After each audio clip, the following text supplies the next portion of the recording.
Welcome to finance YouTube channel. So ఇది daily analysis video. ఈ daily analysis వీడియోలో 1 minute time ఫ్రేమ్లో నేను చేసిన ట్రేడ్ సంబంధించిన ఎంట్రీ అండ్ ఎగ్జిట్ గురించి డిస్కస్ చేస్తాను. అలాగే మధ్యలో జరిగిన సైకాలజీ, ఓకే, అంటే ఎట్లా అంటే ఒక మార్కెట్ డ్రామా అనేది ఉంటుంది, దాని గురించి డిస్కస్ చేద్దాం. అండ్ ఇవి కాకుండా కొన్ని చార్ట్స్ తీసుకొని ఎంట్రీస్ అండ్ ఎగ్జిట్స్ ఎక్కడ తీసుకుంటే పర్ఫెక్ట్, మార్కెట్ సైకాలజీ గురించి డిస్కస్ చేద్దాం. ఓకే,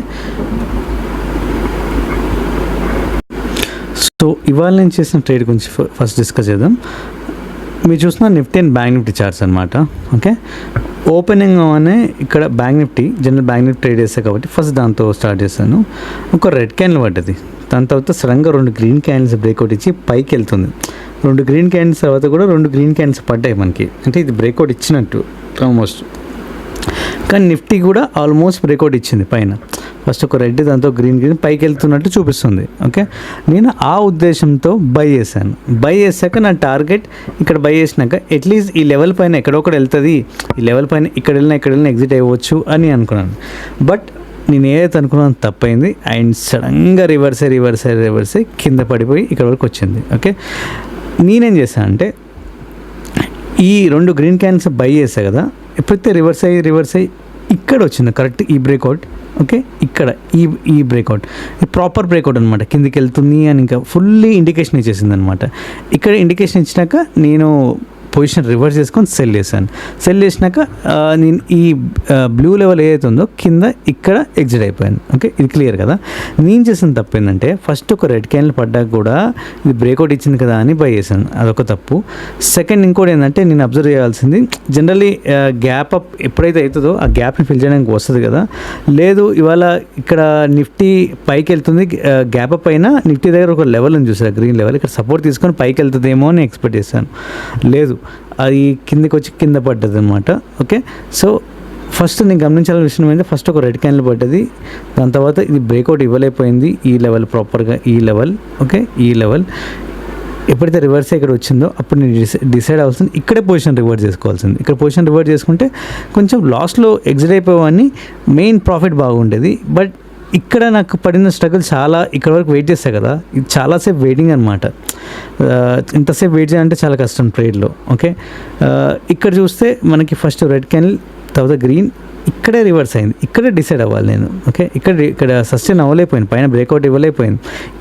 ఫస్ట్ ఒకవేళ పైకి వెళ్తుంది అంటే ఇక్కడ బ్రేక్అవుట్ అయింది, జస్ట్ ఈ లెవెల్, ఈ గ్రీన్ లెవెల్ బ్రేక్అవుట్ ఇవ్వాలి, అది ఇవ్వలేదు. ఓకే, ప్రాపర్గా ఇక్కడే ఒక ఇండికేషన్ ఇచ్చేసింది, రెడ్ పడ్డది, మళ్ళీ రెడ్ పడ్డది, కిందకి వెళ్తుందా అని.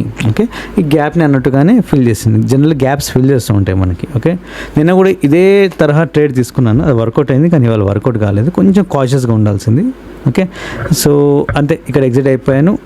ఒక డీసెంట్ ప్రాఫిట్తోనే బయటకు వచ్చాను, మరీ గ్రేట్ ప్రాఫిట్ ఏం కాదు. ఓకే, సో అదండి ఇవాళ trade. Next bit coin 1 minute time ఫ్రేమ్లో ఎంట్రీ అండ్ ఎగ్జిట్ చూద్దాం మనము. ఇవాళ ప్రాపర్గా ఈ మార్కెట్ ఓపెన్ అయ్యాక ఎంట్రీ తీసుకోవాలి అంటే రెడ్ క్యాండిల్స్ పడ్డాయి కదా, రెడ్ క్యాండిల్స్ పడ్డాక నిన్న ఇక్కడ ఈ ఓపెనింగ్ కన్నా ముందు ఒక సపోర్ట్ తీసుకుంటూ వచ్చింది. సో నేను కూడా ఇక్కడ సపోర్ట్ తీసుకుంటాను, అన్లెస్ మళ్ళీ రివర్స్ అయ్యి ఇక్కడ గ్రీన్ క్యాండిల్స్ పడ్డాయి అనుకోండి, ఇక్కడ బై చేసినాక నా జనరల్లీ నా టార్గెట్ పైన గ్రీన్ లెవెల్ కదా, అది రీచ్ కాలేదు. మీరు ఓవరాల్గా చూస్తే ఇవాళ అది రీచ్ కాలేదు. ఓకే, ఏమో రీచ్ అవుతుందో కూడా చెప్పలేను, కానీ ఓవరాల్గా మార్కెట్ చూస్తే సైడ్ వే మార్కెట్లో ఉంది. ఓకే, పైకి వెళ్ళింది, కిందకి వచ్చింది, పైకి వెళ్ళి మళ్ళీ కిందకి వచ్చి మళ్ళీ పైకి వచ్చింది.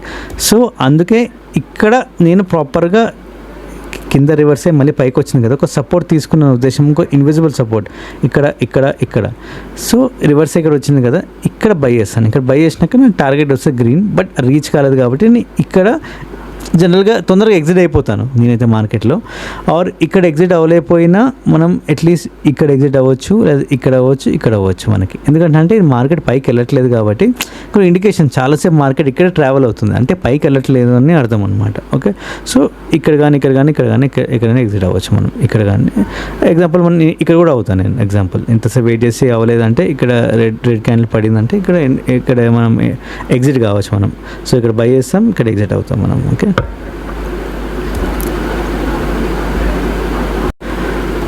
నెక్స్ట్ డో జోన్స్ నిన్నటి చార్ట్ అనమాట. ఇది ఓపెనింగ్ అవగానే ఇక్కడ ఒక గ్రీన్ క్యాండిల్ పడ్డది కదా, కానీ ఈ గ్రీన్ క్యాండిల్ పైన బ్రేక్అవుట్ వెళ్ళిపోయింది, రెండు రెడ్ క్యాండిల్స్ పడ్డాయి. ఇక్కడ సెల్ చేయాలి మనం.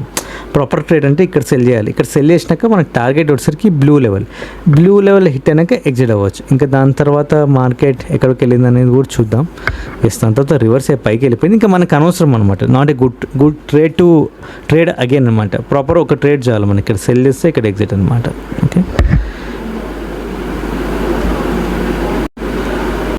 సో ఇవాళ క్రూడ్ ఆయిల్ ట్రేడ్ వచ్చేసరికి గ్రీన్ క్యాండిల్స్ పడ్డాయి.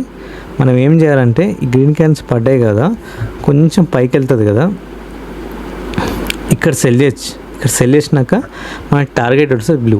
ఎందుకు దీని రీజన్ లాజిక్ ఏంటంటే ఈ లెవెల్ టచ్ చేయకుండా కొంచెం పైన ఓపెన్ అయింది, గ్యాప్ డౌన్ అయింది, కానీ ఈ పైన ఓపెన్ అయింది. అంటే ఇక్కడ ఈ లెవెల్ పైన ఉంది కదా, కంపల్సరీ ఈ లెవెల్ని రీవిజిట్ చేస్తుంది అనమాట. ఇక్కడ రీవిజిట్ చేసింది మనకి. ఓకే, సో అక్కడ మనం ఎగ్జిట్ కావచ్చు. ఇక్కడ సెల్ చేసినాక ఇక్కడ ఎగ్జిట్ కావచ్చు. ఇంకో ట్రేడ్ కూడా తీసుకోవచ్చు. ఇంకో ట్రేడ్ ఎక్కడంటే ఇక్కడ ప్రాపర్గా ఇక్కడ బ్రేక్అవుట్ ఇచ్చింది, 2 క్యాండిల్స్ చూసారా, ఇక్కడ బ్రేక్అవుట్ ఇచ్చింది. నా టార్గెట్ ఏంటంటే ఈ లెవెల్ గ్యాప్ డౌన్ అయింది కదా, ఈ లెవెల్ వరకు, అంటే ఇక్కడ వరకు రీచ్ అయిపోయింది కూడా మార్కెట్. దాని తర్వాత నెక్స్ట్ టార్గెట్ అనేది గ్రీన్, బట్ రీచ్ కాలేదు, మళ్ళీ మార్కెట్ పడిపోయింది చూసారా. సో ఇలా సింపుల్ ట్రేడ్స్ లాజిక్ యూజ్ చేసి ట్రేడ్ చేయాలన్నమాట. నెక్స్ట్ ఇది గోల్డ్ చార్ట్ అన్నమాట. 1 minute టైం ఫ్రేమ్లో ఇక్కడ కొన్ని గ్రీన్ క్యాండిల్స్ ఓపెన్ అయినాయి కదా, నేను ఇక్కడ బై చేస్తాను. ఎందుకు బై చేస్తాను అంటే నాకు దగ్గరలో ఒక లెవెల్ ఉంది కాబట్టి కంపల్సరీ అట్రాక్ట్ అవుతుంది, పైకి వెళ్తుంది. సో ఇది అట్రాక్ట్ అయింది, ఇక్కడ ఎగ్జిట్ కావచ్చు. అంటే ఇక్కడ సంబేర్. దాని తర్వాత మార్కెట్ కింద పడ్డది. ఎస్, ఇంకో ట్రేడ్ కూడా తీసుకోవచ్చు, బట్ వెరీ రిస్కీ ట్రేడ్. ఇంకో ట్రేడ్ తీసుకోవాలంటే ఇక్కడ సెల్ చేయొచ్చు. సెల్ చేయగానే మన టార్గెట్ వచ్చేసరికి గ్యాప్ ఫిల్లింగ్ అనమాట. గ్యాప్ని కంపల్సరీ ఫిల్ చేయడానికి రావాలి. అట్లీస్ట్ హాఫ్ అని వస్తుంది అనమాట. సో హాఫ్ రాగానే ఇక్కడ ఎగ్జిట్ కావచ్చు, మనం ఇక్కడ కూడా ఎగ్జిట్ కావచ్చు. ఓకే, ఎప్పుడు ఫుల్ టార్గెట్ పెడితే ఫుల్ టార్గెట్ అచీవ్ అని రూల్ ఏం లేదు. హాఫ్ టార్గెట్ అచీవ్ అయినా మనం టార్గెట్ అచీవ్ అయినట్టే మనకి, గుర్తుంచుకోండి. సో ఇవాళ 16th April మార్కెట్లో టాప్ గెయినర్స్ అండ్ లూజర్స్ తీసుకుందాం మనం. ఓకే, లూజర్స్తో బిగిన్ చేద్దాం. ఫస్ట్ మార్కెట్లో ఒక 2 స్టాక్స్ తీసుకుందాం, HDFC బ్యాంక్, ONGC మనకి. సో ఇది చూసారా మీరు, HDFC bank 1 minute time frame ఇది. సో ఈ 2 లెవెల్స్ ఉన్నాయి కదా, ఎక్కడ బ్రేక్అవుట్ ఇస్తే అక్కడ నేను బై ఆర్ సెల్ చేస్తాను. ఇక్కడ సెల్ బ్రేక్అవుట్ ఇచ్చింది, ఇక్కడ సెల్ చేస్తాను. ఫస్ట్ టార్గెట్ వచ్చేసరికి గ్యాప్ ఫిల్లింగ్ అయినాక ఇంకా బ్రేక్అవుట్ ఇచ్చింది అనుకోండి, నా నెక్స్ట్ టార్గెట్ వచ్చేసరికి ఈ గ్రీన్ లెవెల్ హిట్ అయిపోయింది. ఈ గ్రీన్ తర్వాత కూడా ఇక్కడ ఎగ్జిట్ అవ్వచ్చు మనం. ఓకే, గ్రీన్ హిట్ అయినాక ఇక్కడ కానీ ఎగ్జిట్ అయిపోవచ్చు. క్లియర్ కదా, వెరీ ఈజీ కదా ట్రేడ్. ONGC ట్రేడ్ కూడా చూడండి, వెరీ ఈజీ ట్రేడ్ అనమాట. ఒక డోజీ క్యాండిల్ పడ్డది, రెడ్ పడ్డది, గ్రీన్ పడ్డది, రెడ్. ఇట్స్ క్లియర్ ఇండికేషన్ కిందకి వెళ్తున్నా అని మనం సెల్ చేయొచ్చు. సెల్ చేసినాక కాసేపు మళ్ళీ పైకి వచ్చింది, రివర్స్ అయ్యి ఎప్పుడైతే ఈ క్యాండిల్ పెద్ద క్యాండిల్ పడ్డదో ఇట్స్ కన్ఫర్మేషన్ దట్ ఇంకా మార్కెట్ కిందకి వెళ్తున్నాను, ఈ లెవెల్ టచ్ చేస్తున్నాను. దాని తర్వాత ఈ లెవెల్ టచ్ చేసింది, ఇంకా కిందకి వెళ్ళిందా, ఎస్ కొంచెం వరకు వెళ్ళింది, బట్ నేనైతే ఈ లెవెల్ దగ్గర ఎగ్జిట్ అయిపోతాను, అంతే సింపుల్. సో నెక్స్ట్ స్టాక్ వచ్చేసరికి అదానీ ఎంటర్ప్రైజెస్, హిందాల్కో. ఈ అదానీ ఎంటర్ప్రైజెస్ అని టాప్ గెయినర్స్లో ఒక స్టాక్ కదా, బట్ రియాలిటీలో చూస్తే మనం సెల్ ట్రేడే చేయగలం. ఓకే, ఎలా చెప్తాను, ఒక రెడ్ క్యాండిల్ పడ్డది, ఇంకో గ్రీన్ పడ్డది, మళ్ళీ రెడ్ క్యాండిల్ పడ్డది. ఓకే, ఈ ఫస్ట్ ఒక రెడ్ క్యాండిల్, గ్రీన్, ఇది ఒక క్యాండిల్ ఇచ్చింది, ప్రాపర్గా ఇంకో క్యాండిల్ పైకి ఇవ్వలేకపోయింది, బ్రేక్అవుట్ ఇవ్వలేకపోయింది మనకి. ఓకే, సో అందుకని ఈ 2 రెడ్ క్యాండిల్స్ పడ్డాక ఇక్కడ సెల్ చేస్తాను. ఎందుకు సెల్ చేస్తానంటే ఇంత గ్యాప్ అప్ అయింది కాబట్టి అట్లీస్ట్ దీనికి మధ్యలో ఇక్కడన్నా ఫిల్ చేయడానికి వచ్చింది కూడా. అంటే ఇక్కడ సెల్ చేస్తుంటే మనం ఇక్కడ వరకు వస్తే ఎగ్జిట్ కావచ్చు. నెక్స్ట్ నేను టార్గెట్ వచ్చేసరికి రెడ్, బట్ పైకి వెళ్ళిపోయింది కంప్లీట్గా. ఓకే, పైకి వెళ్ళిపోయింది. So it's very difficult to trade. ఇలాంటి ట్రేడ్స్లో మనకి సింపుల్ ట్రేడ్స్ తీసుకొని బయటికి వెళ్ళిపోవాలి. అందుకే ఎక్కువసేపు ఉండొద్దు అంటాను మూమెంటం ట్రేడ్స్లో. ఇక్కడ చూస్తారు కదా, రెడ్ గ్రీన్ రెడ్, ఇక్కడ సెల్ చేస్తా, సెల్ చేయగానే ఇక్కడ సెల్ చేయొచ్చు మనం. ఓకే, ఆర్ఎల్స్ లేదు ఇంకా కిందికి వెళ్తాను వెయిట్ చేసామనుకో, పైకి వెళ్ళింది మళ్ళీ, కానీ ఈ లెవెల్ బ్రేక్అవుట్ వెళ్ళిపోయి మళ్ళీ కిందికి వచ్చింది. అట్లీస్ట్ ఇక్కడన్నా నేను సెల్ చేస్తాను. ఓకే. సో అలా సెల్ చేసి అట్లీస్ట్ ఎంతో కొంత ప్రాఫిట్ తీసుకొని బయటకు వచ్చేస్తాం. అండ్ దాని తర్వాత వితౌట్ ఎనీ రీజన్ సడన్గా రివర్సే పైకి వెళ్ళింది. దీనికి లాజికల్ సెన్సే లేదు ఎందుకు పైకి వెళ్ళింది అనేది. వెరీ డిఫికల్ట్ టు జడ్జ్ అనమాట పైకి వెళ్తుందా అని. ఓకే. సో అది Adani Enterprises trade. So top గెయినర్స్లో ఇంకో స్టాక్ తీసుకున్నాను, హిందాల్కో అనమాట. ఒక 2 గ్రీన్ క్యాండిల్స్ పడ్డాయి, ఇక్కడ బై చేసా. బై చేయగానే నాకు టార్గెట్ వచ్చేసరికి ఈ గ్రీన్ లెవెల్, ఓకే, హిట్ అయిపోయింది. దాని తర్వాత ఇక్కడ కానీ ఎక్కడ ఎగ్జిట్ వస్తుంది. దాని తర్వాత ట్రేడ్ లేదు, ఇంకా జీరో, ఇంకో సెకండ్ ట్రేడ్ అయితే లేదు. సో ఇది గాయస్ ఇవాళ ట్రేడింగ్ సంబంధించిన proper entries and exit. Market psychology చాలా ఇంపార్టెంట్. కొంచెం పేషెన్స్గా ఉండాలి మనం ఎంట్రీ తీసుకునే ముందు ఆర్ తీసుకున్నాక. ఓకే. ఎక్కడైనా మనం తప్పని ప్రూవ్ చేయడానికి మార్కెట్ ట్రై చేస్తూనే ఉంటుంది. మనం 100 మందిలో మనం ఒక 9 మంది లూజ్ అవుతేనే 10 మందికి మనీ వస్తుంది.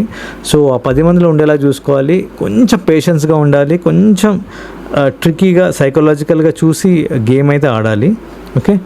సో ఇది ఇవాళ వీడియో. Thanks for watching.